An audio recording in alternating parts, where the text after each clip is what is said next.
Hello friends, and welcome to the very first in my series of coffee break interviews, literary interviews that you can watch on your coffee break. Today we're going to be speaking with Scarlet Jory, Municipal Liaison for NaNoWriMo in Montreal.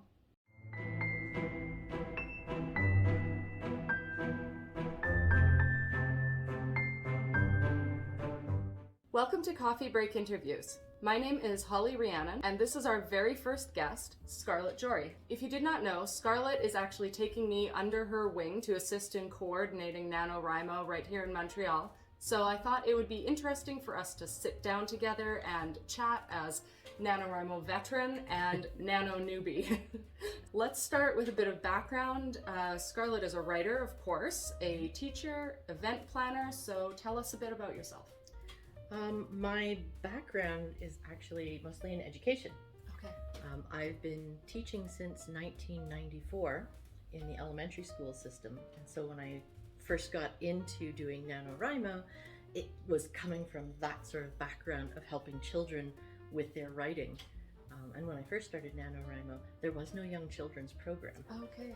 That came in much later for Nano, but I didn't officially start Nano till a while after. So when did you start NaNoWriMo? I had bought a store called Le Mélange Magique, and it had a huge upstairs space that got used for events and workshops. And I've had friends who've been in Nano since it started way back in 1999 who kept prodding me, Scarlet, you should be doing Nano. And I was like, no, I may write, but I don't do this 50,000 in 30 days. It's terrifying, kind of thing. Absolutely terrifying when you first start. But because I'd been running workshops and setting up stuff in that upstairs space, I got prodded again by folks in the community who said, turn Melange into a come right in space. I was like, what the heck's that? And a come right in space are businesses who host write-ins for the writers who are participating in NaNoWriMo. I got prodded into hosting, and I set up the space for that, and on the day that NaNoWriMo started, I got this little wall of my friends who came and crowded around me and said, Scarlet, why are you not up there writing? And I'm like, I'm working the store. Like I'm hosting. I'm working the store. That's good enough. No. The staff evicted me from the store and sent me upstairs to sit down and write. Amazing. So 2011 was my first write-in. Very cool. I started my... I've been doing this for a while. Yeah. So did you win that month? No, not at all. No. Because that was other than small little craft fairs that get hosted there, that was probably the biggest event that I had coordinated, and that it required a lot of marketing and a lot of outreach and a lot of talking to people. And there was no. I think I got like maybe 1,000 words or so. It is, as someone who's also done events, it's so hard to participate in those events when you're running them. And you find yourself doing that a lot, like I did with Comic Cons. Like, I love the Comic Con, so I'm going to help run the con, and then you can't participate in the con. So that's one of the problems, even if you're, passionate about what you're doing. How long did it take you to start winning? I won the next year. Okay. I won the next year because I had a really good idea. I was playing a video game, Dragon Age. I mostly write fan fiction. Dragon Age. You like Dragon Age? Yes, I love Dragon Age. I just replayed it about a year ago. Like all of them actually, yeah. So my friend was playing the second Dragon Age, and she got me into playing it. And so as I play a video game, I pick some characters, and while I'm playing, I'm keeping like a journal log of what's going on. Oh, I love that. And so after I had finished that, I had this giant what happens after this? Mm-hmm. What happens to these people after this game? The characters are so in depth. Yeah, I can see how that would be inspiring. It left, the game ends leaving you with a lot of questions. Yeah.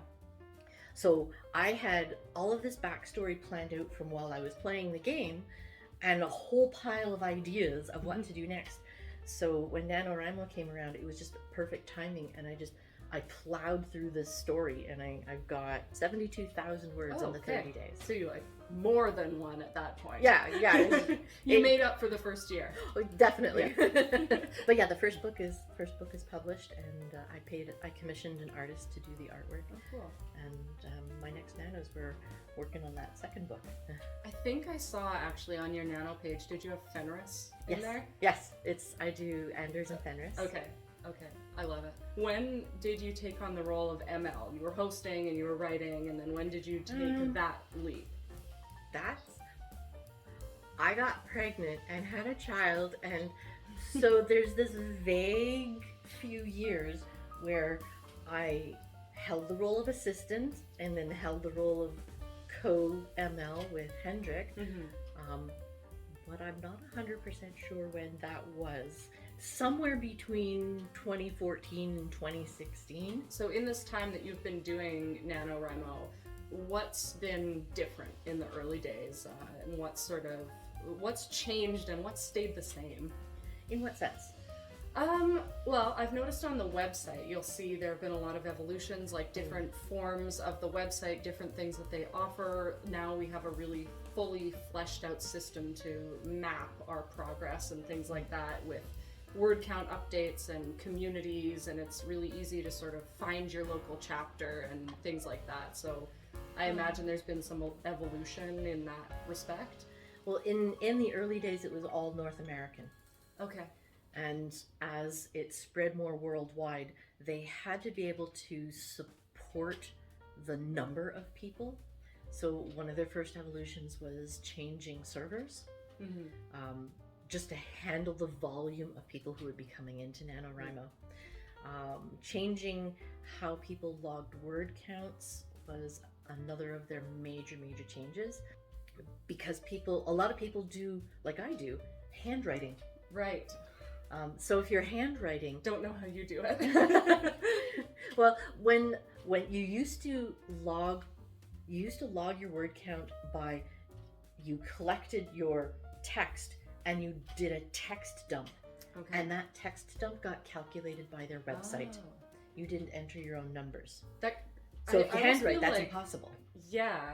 I feel like with typing, at least, that would make a little more sense in some ways, honestly, because you wouldn't lie about your word count. I don't know if anyone does that, since it's about your personal success, but I would see entering those words, you have concrete proof that you've done them. Yeah. Doing it by hand definitely makes it much more difficult. Yeah. Aside from that, connecting people, like the community, how did you find community members? Was it done online, or was it done sort of by, flyers and stuff like that locally? Well, the community was there long before I was, because they've been doing this since 1999. Okay. I was very new into an already established community, and the website already had forums that were set up. Okay. For the local chapters. Okay, cool. So I came into that. So yeah, so it helps that the community was already established. So the outreach on my part when I became an ML was more to find more locations to become write-in spaces. Okay. And then also to engage with the Young Writers Program. Yes, which you're uniquely situated to manage. Sure, yeah. With my background, absolutely. Yeah, you could tell us a bit about the Young Writers Program, because I think that's something I've talked a lot about, my personal experience and sort of the adults' experience with NaNoWriMo, but not so much that area. Well, the Young Writers Program was set up to encourage literacy in children at the elementary and high school level, and they are supported by schools, and they support schools. That's part of their charities. A lot of the funds from NaNoWriMo, particularly from the Young Writers Program of NaNoWriMo, goes to supply computers to schools and typing devices for schools and books and writing techniques and this program called the Young Writers Program, which has a set of lessons for early elementary, for middle school, and for high school. Okay. So they've got 3 whole levels of an already prepared teaching manual, and that's awesome. I didn't know that. So incredible. Kudos to the person who did that technical writing job. They did a fantastic job. And so I use the middle school one for my grades 4 to 7.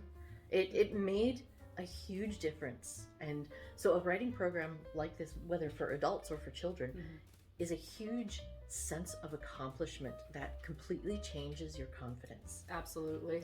So in NaNoWriMo, how does the experience of writing differ from when you're acting as ML as well? A lot of MLs say they don't win at Nano because they're so busy managing people. Yeah.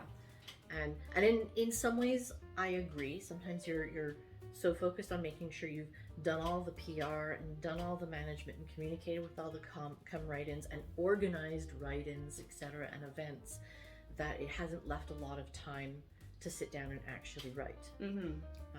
But that also depends on the type of person that you are. Yeah. So like I multitask a lot. So most of my writing happens when I'm in transit. So most of my writing has been on the bus when I would go back and forth to work, because my commute was about an hour and a half back and forth. And I had started with handwriting and realized bouncy buses don't work so well with handwriting. I was thinking that, especially if you're using like a fountain pen. At the time I didn't use a fountain pen. That's where I made the switch over to doing a laptop. Okay. And so I'd pop up the laptop and I'd type madly while I was on the bus. I have some very amusing stories of that. Oh yes. Did you ever have people reading over your shoulder? All the time. Yeah. All the time people read over my shoulder. And I can tell you, I write, my fan fictions are very adult. Okay. So you'd have some very interested people over your shoulder. Well, when you're writing gay erotica and the little old lady is looking over your shoulder wondering what you're doing and reads it and goes, and you're like, well, you got what you asked for. You know you're doing something right, I think. You want that gasp. So the ML experience, definitely more work, but depending on your persona, you can do it all if you want. Yeah, and it depends on the other things that are going on too. Yeah. Like the year I gave birth, I didn't win. Yeah. So did you wind up coming close this year? I can't remember. Did you? This year I didn't. You didn't. Okay. And that's only because Nano usually doesn't happen at the same time that my other work event planning happens. Yeah. Well, and hopefully next year I can help more so you can win again next year. What's your favorite thing about NaNoWriMo? What's my favorite thing about NaNoWriMo? Other than the writing, the community is definitely one of my favorite things. I love putting on events that brings people together and gets them excited about reading and writing. My background, education in literacy and language arts. I mean, it makes sense. This is kind of my thing. Yeah. Setting up events. Pandemic hit, and that was probably the hardest moment of what do we do when we can't get together. Yeah. Because some of the writers they just don't know how to do that outreach. And I was worried we would lose a lot of them. Yeah. And I'm pleased to say that we didn't. And in fact, we gained more. And the online version of our write-ins, we were able to bring in people who were from much further out, who could never come out, but also people who had mobility issues, because a lot of the write-ins happen in places that don't have good wheelchair access or have stairs. A lot of the metros even in Montreal are not accessible, which I think is just wild that, in 2021 some metros you just can't be in if you're in a wheelchair. Right. So yeah, that was definitely a benefit, I would think, of doing some online. And we were talking about how in the future, even when things open up again, that we would still have some online aspect so that everyone can attend, which was a great thing to come out of this with. Because some people, they just want to see another human being. Yeah. That's been one of the big benefits of NaNoWriMo for a lot of people, and I think that's why you saw so many new people come in as well, just because we're starved for community through this pandemic and you just want something. And even if you're an introverted writer who's hiding out in your home, you start going, well, maybe I do want to see some people and I want someone to write with and just like feedback. And writing seems like such a lonely thing because it's only you and your typing. Yeah. It's not like there's dialogue or interaction and stuff. So write-ins are a whole lot of quiet, but it's good to know that there are other people around you who are doing these sorts of things. It's supportive. It's one of my favorite ways to be an introvert by just, I get being an introvert in a group of introverts. Exactly, because everyone there understands what you're feeling. No one wants to be super out there and talking the entire time, and we just sit quietly together. It's lovely. Yeah, and when somebody curses about the wall they've run into, everybody nods knowingly. Exactly. Or like, my character is taking over my life. Yes, I understand. Yes, we know. We all understand. So, why would you recommend that writers try NaNoWriMo? And are there any who you think shouldn't? Any sort of writer that would not fit NaNoWriMo? I don't think there is a such thing as a person who would not fit NaNoWriMo. Likewise. One of the biggest questions I've had was, well, I don't write in English. And that makes it definitely much more challenging. We had one writer who wasn't. Yeah, she was writing. She was writing in Portuguese. Yeah. But that's so long as you're writing with an alphabet that sets words, you can do a word count. As long as you're writing, you can participate, really. Absolutely. And I would imagine there are some people who don't even, like, you can be a nano rebel and not focus entirely on your word count too. Oh, so that's one of the new things that happened. Oh, okay. So that one's different because my mom did the Nano Rebel thing this year where she was an editor and she didn't really have a word count, but she was doing something writing related every day. Yeah, so the tradition is that you start a novel fresh on November 1st and you write 50,000 words and you complete that novel in 30 days. Yeah. And it's only somewhat recently, like in the last 6 years, when they shifted to allow, because it's a voluntary thing. Yeah. There are the rules are vague. Yeah. But you could do a project that you've already got started and then start your word count from that point and continue writing. So that was one of the first permissions that they'd set up. And then they set up the Rebel system, which was only about not even 4 years old. I think. Okay. So just before I came in, a couple of years before. Yeah. Interesting. What is the best advice that you would give to a new writer? Just write. Just write. It doesn't matter what kind of writing it is. Pick whatever. If some days are terrible and all you're writing is your grocery list, but still words. You're still writing. You're still writing. My other advice would be don't edit. There's this black hole that's called the editing hole, and it swallows you because you start editing, and then you go back and you do another change, and then you go back and you do another change, and you never move forward because you're constantly changing the same thing. Yes. So no editing during November. Right. Edit in December. When you told me that actually helped me a lot because my natural way of writing, which one part of that was getting writer's block, which I am happy to say I don't get anymore. And the other thing that helped was when you said, no, don't go back. Because I was like, I just have to go back and fix this. And you're like, stop, don't do that. Yeah, it's so helpful. Yeah, if you don't like a section and you want to delete it, that's the other thing. Never delete anything. Use that fun little thing in Word that says strike through. Yes. And what it does is it puts a line through your words, but it still counts all those words because you've written them and they're important for your word count. In December, you will take them out, but right now leave them in. Yeah. Because there's a good chance that if you delete them, later on you'll go, oh, I wish I had those words for this chapter instead. Yeah, definitely. And if they're deleted, they're gone. Don't ever get rid of the writing because it shows you your learning process. I guess last I should ask, what's the best advice you could give to someone who's a new ML? Patience with yourself. That's the first thing.